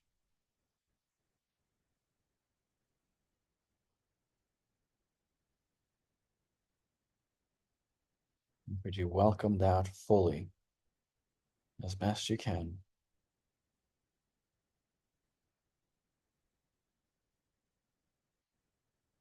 Noticing if there's any wanting to do something about the anger.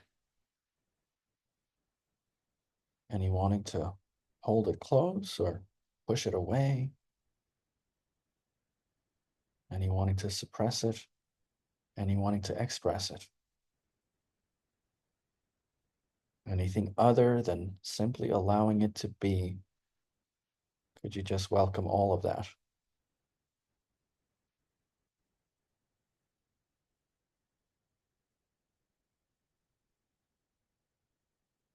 Could you also welcome any sense that it's personal? Any sense of identity with it?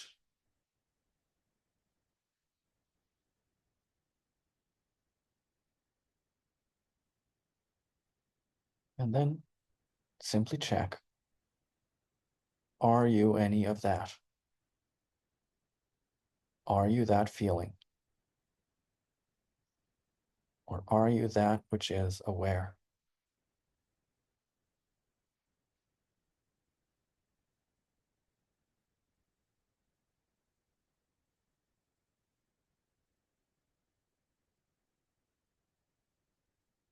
Finally,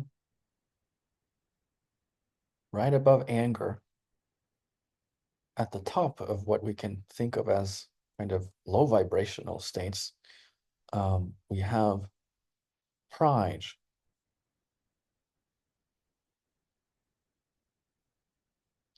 check for any feeling of pride, any sense of wanting to be special, any sense of wanting to be unique,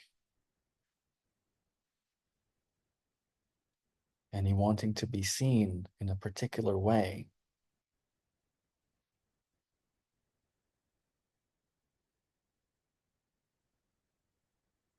Any sense of sort of being on your high horse.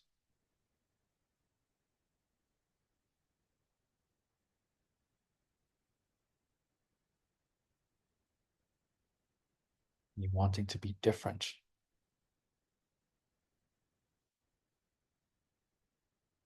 Could you welcome the energy of pride?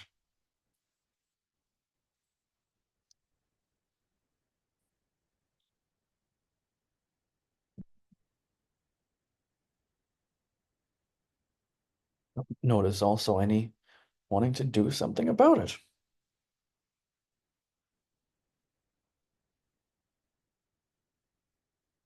Any wanting to like show others how special you are. Or maybe you were taught that that's not okay, so you've been wanting to hold all that in. So any wanting to suppress or express it.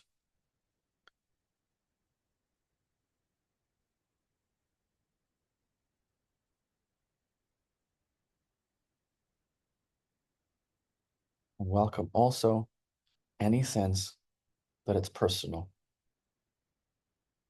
Pride is really all about identity, so bet you'll find it.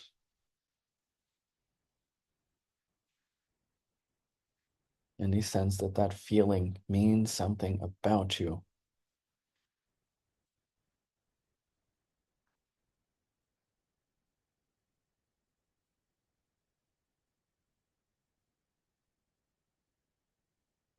And could you let it go? Could you just drop it?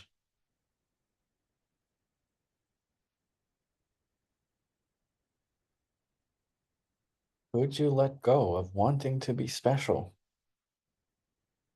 so that you can be as unique as you already are?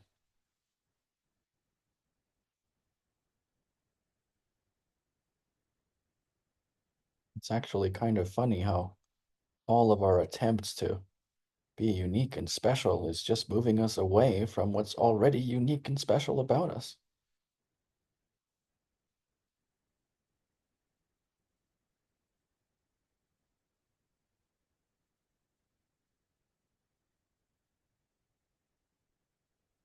Could you let go of pride? Could you let go of wanting to be proud?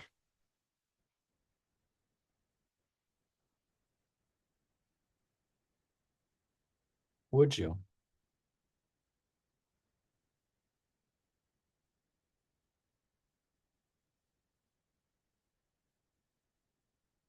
Who would you be without all the stories you've propped up your identity on?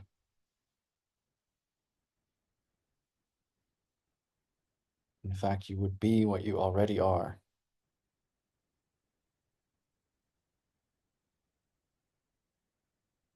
So just could you let it go?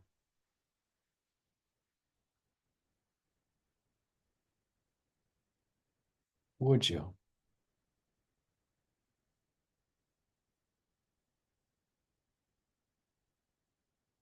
When?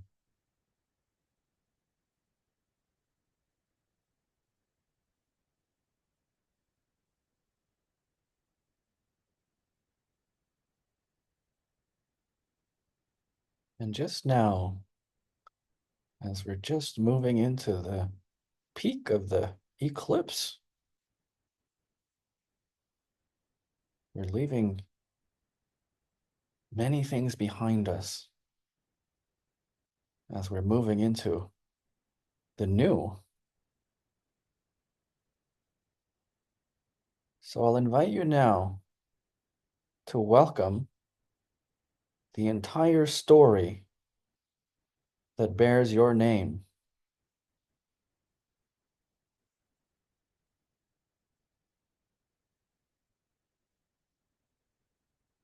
And you just notice what comes to mind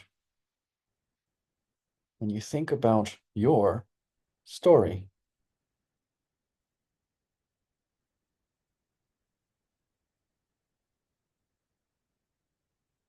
Would you welcome the story that bears your name?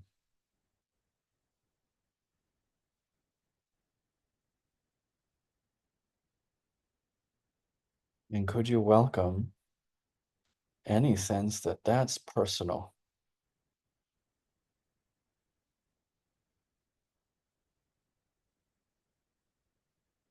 Any sense that your story is about you or who you are? That quite naturally will kind of feel as personal, kind of as personal as it gets, I suppose. So just let it feel as personal as it does. Noticing whatever pictures, maybe the movie scenes, sounds and thoughts and sensations that come up as you think about your story. So even that whole story will find it's made up of the same components. There's pictures, there's thoughts, there's sounds, there's feelings.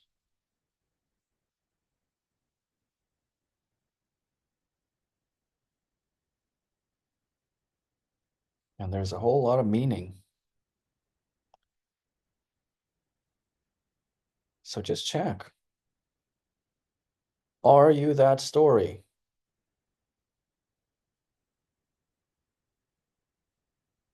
Or are you that which is aware of it?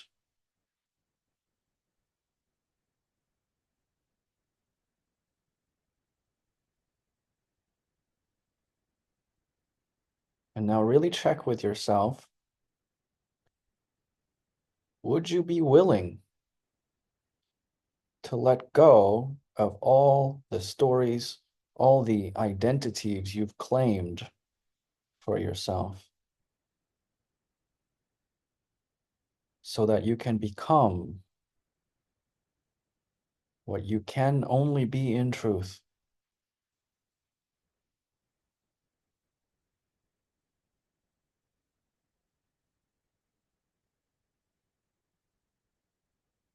And even your name is just a story. Because before you knew your name, you still were.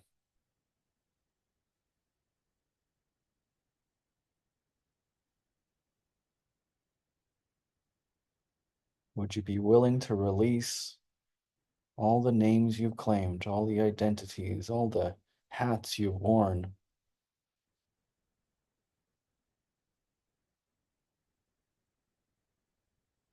so that you can be what you already are, what you've always been?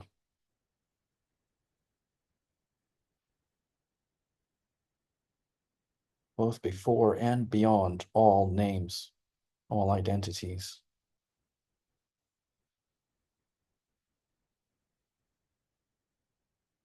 And if you are willing to do that, just think the word yes. Yes, I agree to this. That would be okay. And that will set in motion certain processes in your life. It might not all release right away, but the agreement has been made.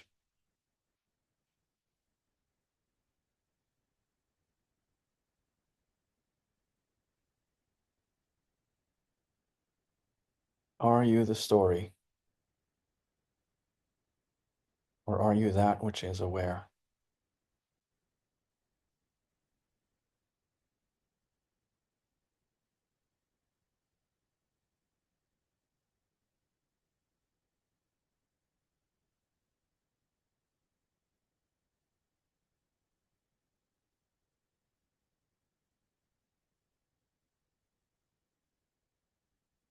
Somebody's having a powerful release right now. I'm like vibrating over here.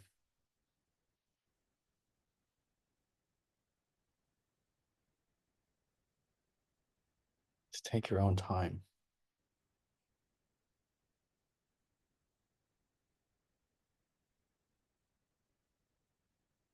Whatever energies are moving through you right now, just ride the waves.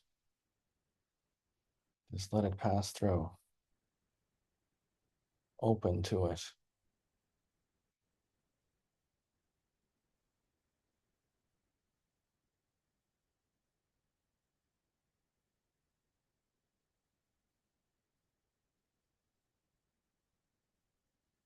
And then you can just take your own time.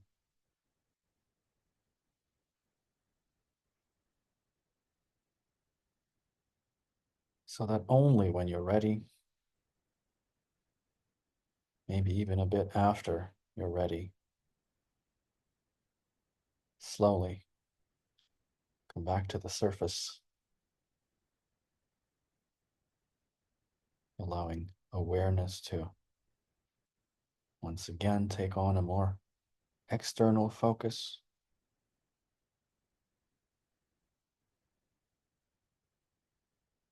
And only when it feels right to you, eyes can open.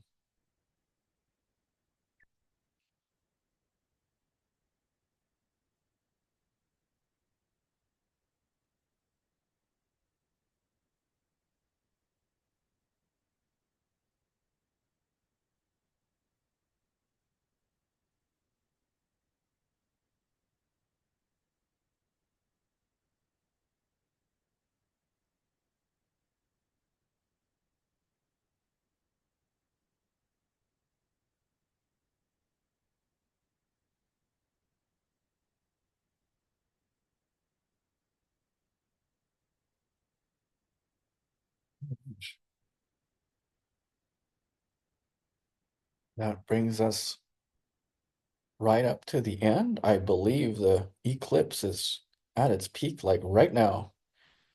So that was kind of cool. I am not in a rush, however. So any thoughts, questions, or comments about what you just experienced?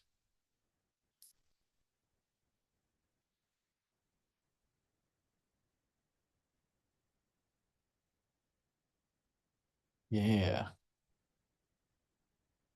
great, great. I'm glad you liked that one.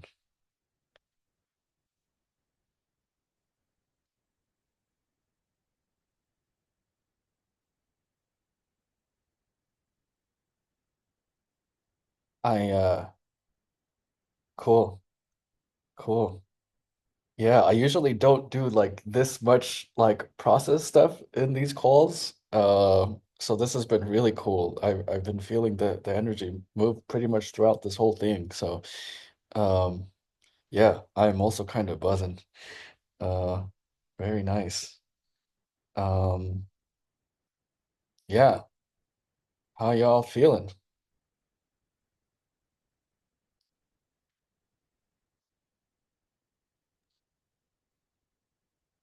And coming back, still not here. Okay, yeah, yeah. I just am right now. Yeah, perfect. Perfect. It's still not here. I Um, found it interesting. Sorry, can you hear yeah. me? Uh-huh. Yeah. I found it very interesting with, as you said, my story and this identity. And I thought, yeah, that's I am. How should I let go of it, right? Mm-hmm. And at some point it switched and then I felt, oh, actually the sense of it can be easy. Right? Yeah, yeah. So that was kind of, yeah, Yeah, intense shift. yeah, I mean that's a big one. Which is kind of why I left that for the end.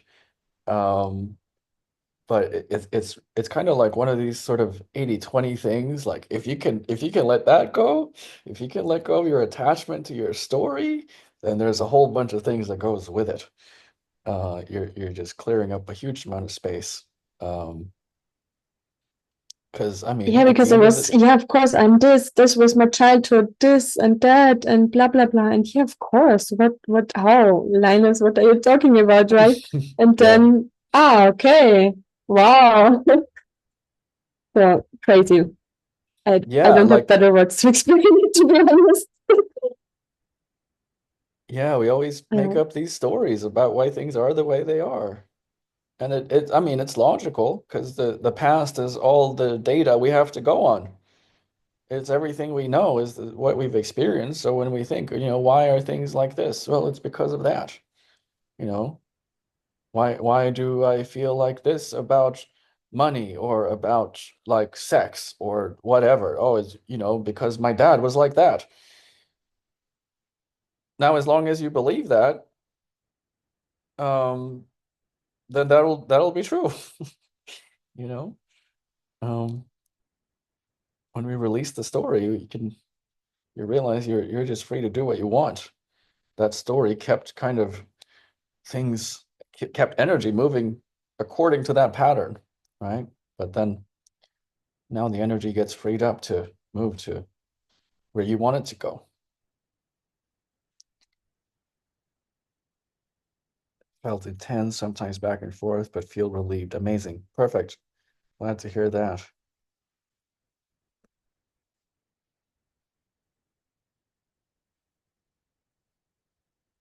I am willing to hang out as long as you guys have things to say or any questions. Um, Floor is open. If anyone has anything else they would like to share. Thank you, Vivian. Thanks for thanks for showing up.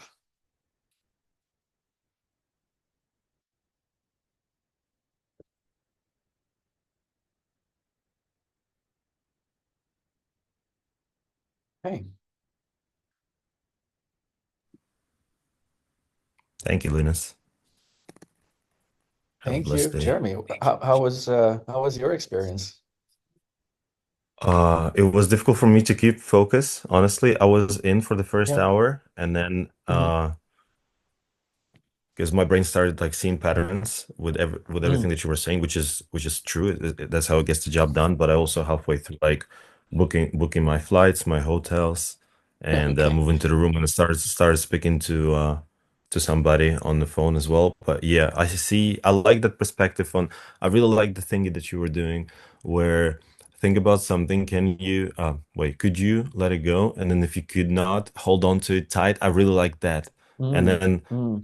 thinking of if thinking of letting it go is difficult, then you think about holding on to it, and then your body understands like why would I hold on to like a hot stove or whatever for longer than I need, and then it's Yep. easier to just like let go of it. So that part I really like. That's not something I've done before, Right. and Yeah, that's not something I thought of doing before. So that's pretty cool.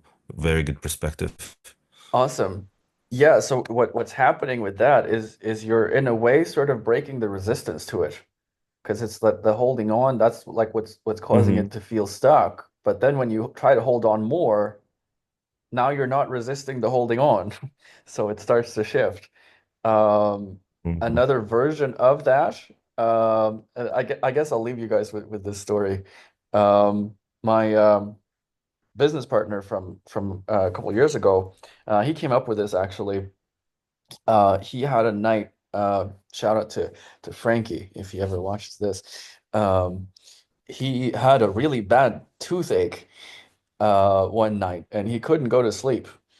And he was just laying there tossing and turning, and it was just so painful. And for whatever reason, this image of like a volume knob popped into his mind, like on a car stereo or whatever, this like little volume knob. Um, and he thought, if I were to rate this pain on a scale of 1 to 10, like where would this be? So it's like maybe like an 8.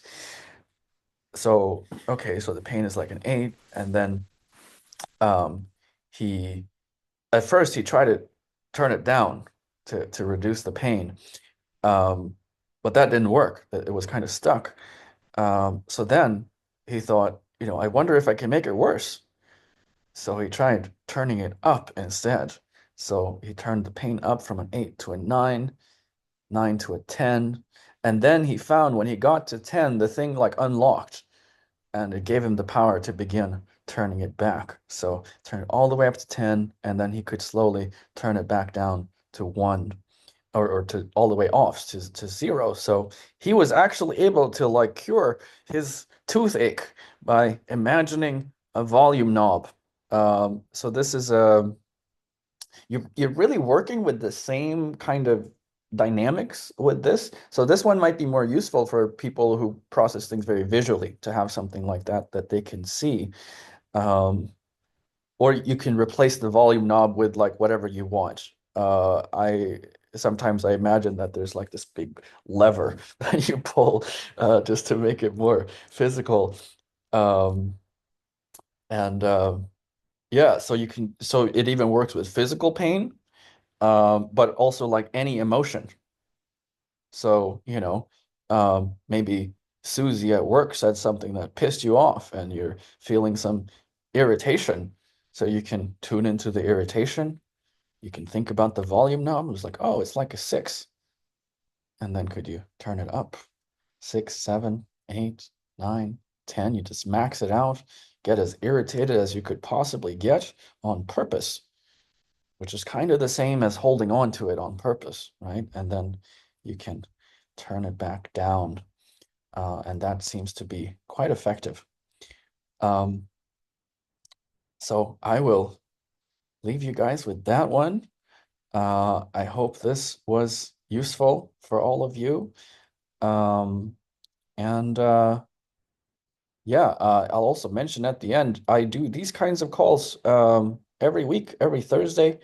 Mihi here is part of that group of our calls. If any of you would, I realize I'm lagging again. Okay. But yeah, if any of you would like to join these ongoing calls that we do, please just let me know. And I'll shoot over that info. But with that, once again, thanks everybody for being here. Appreciate this co-creative experience. Um, and yeah, that's all for me. Thanks everybody. And I'll see you next time. Yay.